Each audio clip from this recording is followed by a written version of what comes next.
examples throughout the world. Now, the second part of your question, now what to do about it. So what was the second part of the question? What do you focus on? Yes, exactly. Exactly. What do you recommend? Should we go to the politicians? Should we go to the technical people? Okay. Should we try everyone? I mean, what advice would you give all of us? Okay, I think, well, you need to get the message out to everyone. And I think the message is that we have had something stolen from us. So people don't like the idea of things being stolen from us. And speed has stolen our time, our health, and our money. And I think if we could get that simple message out to everybody, people will start thinking, hang on, I've had this stolen from us. And as I explained, now that we've experienced elements of what a slow city might be, we start to realise what has been stolen from us.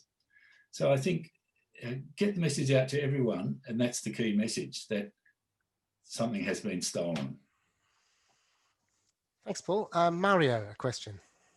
Off mute. Mario, you're on mute. Yes, unmute. Thank you, Paul, for the talk.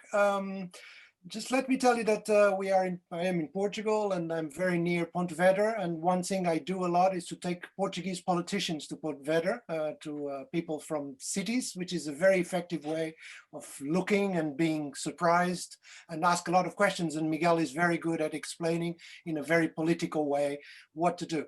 But I have another example, which is Seville, which is next to Portugal also, which is my question is that Seville is very beautiful, very nice, and very controlled in the city center, but the suburbs are a hell on earth with sprawl and factories and office. So what I feel is that we can control the canonic city, the city that is traditional before the car, but the city that was done after the car is much more difficult to control. The second question, maybe to close this, it's a bit more complicated, is in what way this is related to a more larger scheme of the capitalist system, that if we don't change the economics of background, we cannot really change to slow down everybody. Thank you. Thanks, Mario.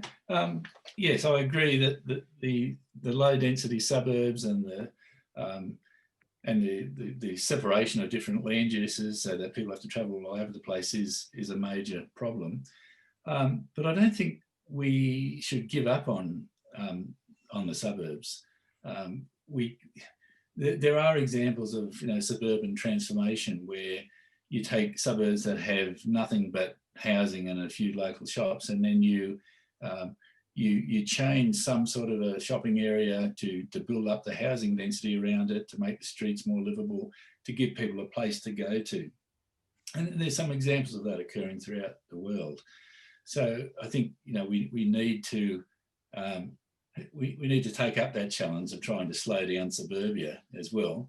It's a bigger challenge, I agree, but we shouldn't give up on it.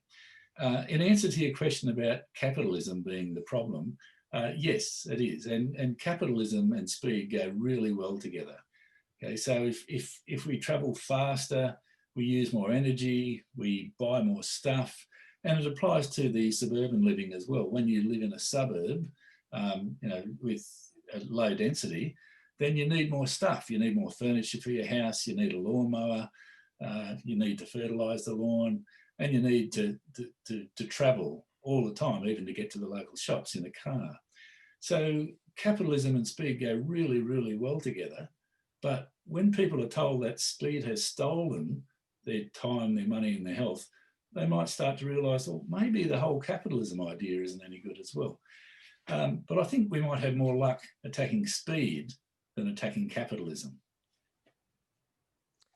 We have two more questions, then we might finish. I just might read out, Pavel from Poland has said, my question is how to force the local authorities to do these changes, especially in countries like Poland or other post-communist countries, where mayors do not listen to their citizens and they still believe that building high-speed roads will help cities with economic growth.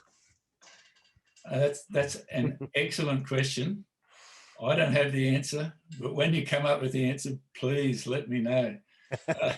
I mean, that is the perennial problem. They don't listen to us. Okay, so one is to get enough people to understand that speed is the problem, but then getting that message across to politicians is a major challenge.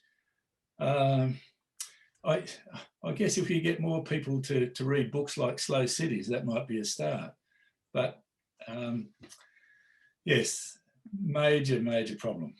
I noticed that Anna from Queensland has said it's not just the communist countries, and I'm from the same country, and I have to agree with Anna, and I'm sure Paul does in Canberra. So it's not just everywhere, not just the post-communist countries, Pavel. The last question is from Nino. Can you please ask it, Nina? You have to take yourself off. Hello. Hello. Thanks for an interesting presentation. There were really nice insights, which were new to me. So I had the kind of the same comment that Mario had. I think that acceleration and the speed of life in the cities is tied very much with the economic activities in the cities. And so what COVID showed us, it slowed down all the economic activities, and people slowed down as well. And what do you think, how this will continue? Because a lot of companies, a lot of big corporations switched to remote work.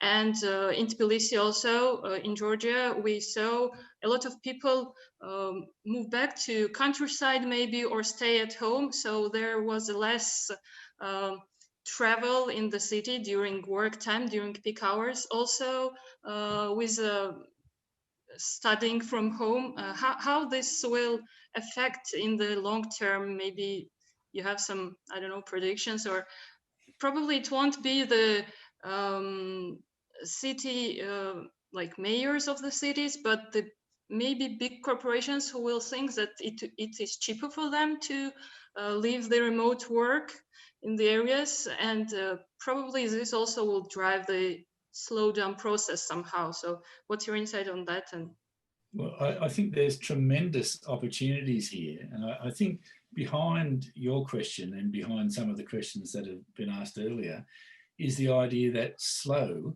is actually good for the economy.